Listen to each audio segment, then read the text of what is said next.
بسم اللہ الرحمن الرحیم۔ شب برات کی فضیلت۔ ماہ شعبان میں شب برات کا پایا جانا۔ سال کے 12 مہینوں میں سے رمضان تو ایسا مہینہ تھا جس کے روزے فرض تھے۔ آپ صلی اللہ علیہ وآلہ وسلم پورا کا پورا مہینہ روزے رکھتے، لیکن بقیہ 11 مہینوں میں سب سے زیادہ روزوں کا اہتمام آپ صلی اللہ علیہ وآلہ وسلم شعبان میں فرماتے تھے۔ آخر کار کوئی سبب اور وجہ تو ہوگی، اور کوئی تو خیر اور برکت کا پہلو ہوگا۔ اس مہینے کی فضیلت کی بنیادی وجہ یہ ہے کہ اسی ماہ مبارک میں وہ مبارک رات بھی آتی ہے جسے شب برات کا نام دیا جاتا ہے۔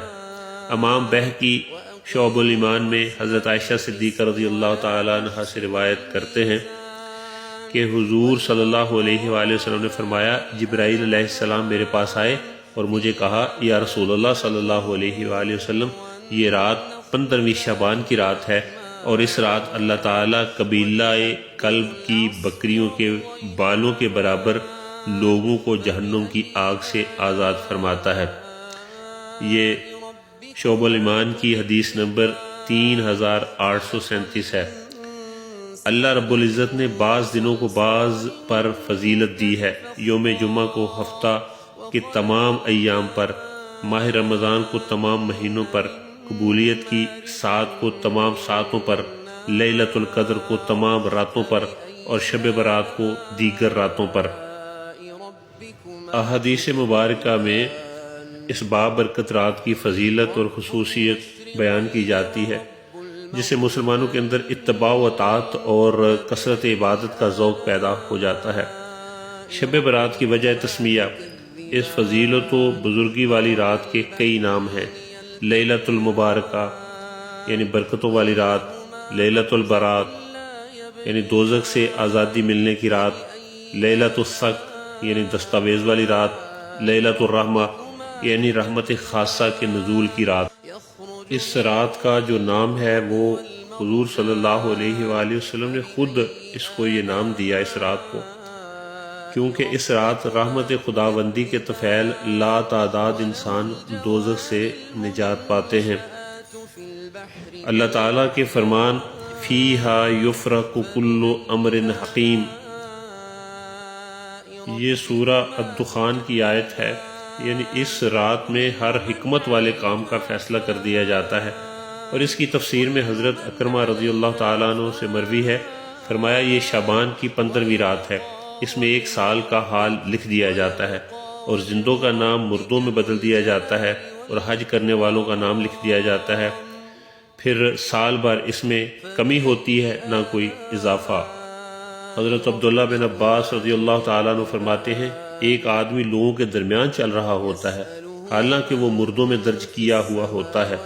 پھر آپ نے اس آیت کی تلاوت کی، بے شک ہم نے اسے ایک بابرکت رات میں اتارا ہے، بے شک ہم ڈر سنانے والے ہیں۔ اس رات میں ہر حکمت والے کام کا جدا جدا فیصلہ کر دیا جاتا ہے۔ سورہ الدخان کی آیت نمبر 3 اور 4۔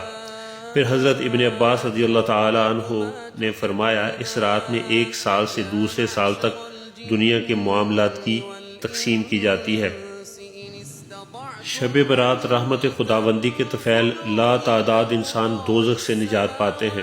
اس رات کو اللہ تعالیٰ غروب آفتاب کے وقت سے ہی اپنی شان کے لائق آسمان دنیا پر نزول فرماتا ہے، اور قبیلہ بنو کلب کی بکریوں کے بالوں کی تعداد سے بھی زیادہ لوگوں کی مغفرت فرماتا ہے۔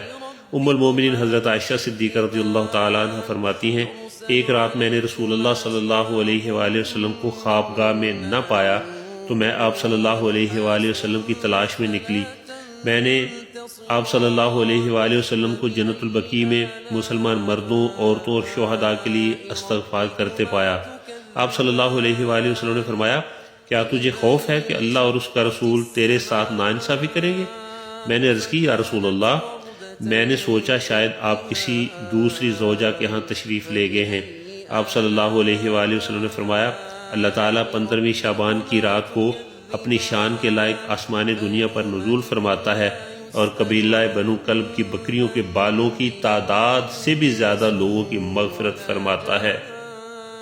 دوسری روایت میں ہے کہ بے شک اللہ تعالیٰ نصف شعبان یعنی آدھی رات وہ اپنے بندوں پہ نگاہ التفات فرماتا ہے تو بخشش طلب کرنے والوں کو بخش دیتا ہے، رحم طلب کرنے والوں پر رحم فرماتا ہے، اور بغض اور کینہ رکھنے والوں کو ویسا ہی رہنے دیتا ہے، یعنی ان کی حالت کو نہیں بدلتا۔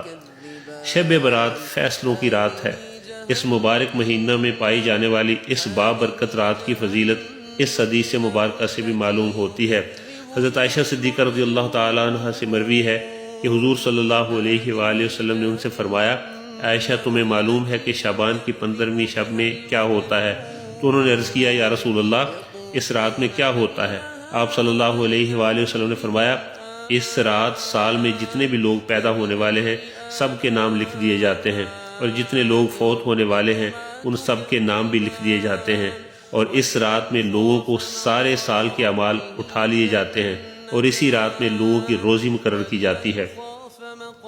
حضرت عائشہ صدیقہ رضی اللہ تعالیٰ عنہ ہی بیان فرماتی ہیں، اللہ تعالیٰ 4 راتوں میں خصوصی طور پر بھلائیوں کے دروازے کھول دیتا ہے۔ نمبر 1 عید الاضحیٰ کی رات، نمبر 2 عید الفطر کی رات، نمبر 3 شعبان کی 15ویں رات، کہ اس رات میں مرنے والوں کے نام اور لوگوں کا رزق، اسی سال حج کرنے والوں کے نام لکھے جاتے ہیں۔ نمبر 4 عرفہ یعنی 9 ذی الحج کی رات اذان فجر تک۔ شب برات میں محروم رہ جانے والے لوگ کون ہیں؟ احادیث مبارکہ کے مطالعے سے پتہ چلتا ہے کہ بعض گناہ ایسے بھی ہیں جن سے توبہ نہ کرنے والوں کی اس رات بھی بخشش و مغفرت نہیں ہوتی، حالانکہ اس رات اللہ تعالیٰ کی رحمت کا دریا اپنے پورے جوبن پر ہوتا ہے اور اس کی جود و عطا بہت عام ہوتی ہے، اور غروب آفتاب سے لے کر طلوع فجر تک اس کی رحمت کی برسات ہوتی رہتی ہے۔ احادیث مبارکہ میں اس رات بھی درج ذیل طبقات کو مغفرت سے محروم قرار دیا گیا۔ وہ کون ہیں لوگ؟ سنیے ذرا غور سے۔ شرک کرنے والا، بغض و کینہ اور حسد رکھنے والا، ناحق قتل کرنے والا، شراب نوشی کرنے والا، والدین کا نافرمان، عادی زانی اور قطع رحمی کرنے والا۔ مذکورہ اعمال سیئہ کے ارتکاب کا یہ مطلب ہرگز نہیں کہ بندہ انہی ظلمات میں بڑھتا رہے اور اپنے رب سے مایوس ہو جائے، بلکہ وہ سچے دل سے اللہ تعالیٰ کی بارگاہ میں آ کے حاضری دے اور توبہ کا درخواست گزار ہو، توبہ کرے، اللہ تعالیٰ اس کو معاف کر دے گا، تو اس کی رحمت اور مغفرت کے دروازے ہر دم کھلے ہیں۔ توبہ کا دروازہ ہر وقت کھلا ہے۔ یہ جو اعمال سیئہ ہیں ان کا ارتکاب کرنے والوں کو بھی چاہیے کہ وہ اللہ تعالیٰ سے مانگے، اس کے دربار میں حاضر ہوں، استغفار کی درخواست کریں۔ رحمتوں اور مغفرت کے دروازے ہر وقت اللہ تعالیٰ کے کھلے ہوئے ہیں۔ سورہ نحل کی آیت کا ترجمہ سنیے۔ پھر بے شک آپ کا رب ان لوگوں کے لیے جنہوں نے نادانی سے غلطیاں کی پھر اس کے بعد تائب ہو گئے، یعنی توبہ کر لی اور اپنی حالت درست کر لی، تو بے شک آپ کا رب اس کے بعد بڑا بخشنے والا نہایت مہربان ہے۔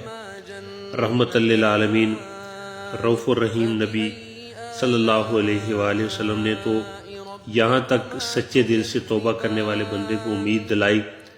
آپ نے فرمایا، سچے دل سے گناہوں کی توبہ کرنے والا ایسا ہی ہے جیسے اس نے کوئی گناہ کیا ہی نہ ہو۔ حضرت علی کرم اللہ وجہہ شیر خدا روایت کرتے ہیں، رسول اللہ صلی اللہ علیہ وآلہ وسلم نے فرمایا، جب شعبان کی 15ویں رات ہو تو اس رات کو قیام کرو اور اس کے دن میں روزہ رکھو، کیونکہ اللہ تعالیٰ اس رات سورج غروب ہوتے ہی اپنی شان کے لائق آسمان دنیا کی طرف متوجہ ہو جاتا ہے اور فرماتا ہے کوئی مجھ سے مغفرت طلب کرنے والا نہیں کہ میں اس کو مغفرت کروں؟ کیا کوئی مجھ سے رزق طلب کرنے والا نہیں کہ میں اسے رزق دوں؟ کیا کوئی مبتلا مصیبت نہیں کہ میں اسے عافیت عطا کروں؟ کیا کوئی ایسا نہیں؟ اس طرح ارشاد ہوتا رہتا ہے یہاں تک کہ فجر طلوع ہو جاتی ہے۔ برات کا مطلب ہی ہے گناہوں سے نجات کی رات، اور گناہوں سے نجات توبہ سے ہوتی ہے۔ سو اس رات اللہ تعالیٰ سے بہت زیادہ توبہ اور استغفار کرنی چاہیے۔ شعبان کی 15ویں شب کے بارے میں وارد ہونے والی احادیث سے پتہ چلتا ہے کہ اس مقدس رات قبرستان جانا، کثرت سے استغفار کرنا، شب بیداری اور کثرت سے نوافل ادا کرنا اور اس دن روزہ رکھنا رسول اللہ صلی اللہ علیہ وآلہ وسلم کے معمولات میں سے ہے۔ پیغام: جب انسان